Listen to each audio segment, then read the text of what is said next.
सज्जन मित्र हो अथवा दुर्जन शत्रु, सबके साथ मीठी बातें ही बोलनी चाहिए। लोकप्रियजन मयूर की तरह मीठी बातें ही बोलते हैं। नमस्कार दोस्तों, आज हम बात करेंगे एक ऐसी शक्ति की जो बिना किसी खर्च के दुनिया के सबसे बड़े ताले खोल सकती है। एक ऐसी चाबी जो दुश्मनों को भी अपना बना ले।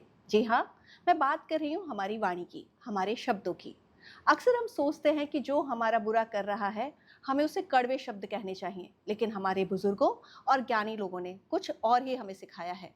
जीवन का एक बहुत बड़ा सत्य है, सज्जन मित्र हो अथवा दुर्जन शत्रु, सबके साथ मीठी बातें ही बोलनी चाहिए। सोचिए, जो मित्र हैं वो तो हमारी मीठी बातें सुनने के हकदार हैं ही, लेकिन जो शत्रु हैं, जो दुर्जन हैं, अगर हम उनसे भी मीठी बात करें, उनके भी जवाब मिठास में दें, तो उसकी कड़वाहट खुद ब खुद फीकी पड़ जाती है।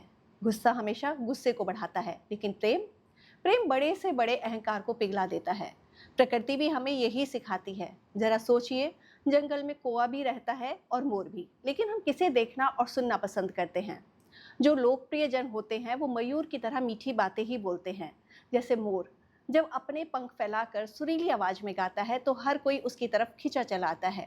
ठीक उसी तरह जो इंसान अपनी भाषा में मर्यादा और मिठास रखता है तो लोगों के दिलों पर राज करता है। लोकप्रियता किसी जबरदस्ती से नहीं, बल्कि मयूर जैसी मधुर वाणी से मिलती है। कड़वा बोलना बहुत आसान है, उसके लिए कोई मेहनत नहीं करनी पड़ती, लेकिन हर परिस्थिति में चाहे सामने कोई भी हो, मीठा बोलना एक साधना है।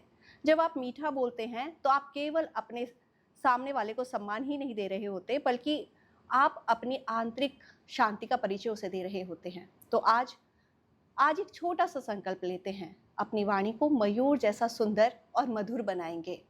आज के एपिसोड में बस इतना ही। खुद भी मुस्कुराइए और अपनी मीठी बातों से दूसरों के चेहरे पर मुस्कान बिखेरते रहिए। मिलते हैं अगले एपिसोड में। नमस्कार।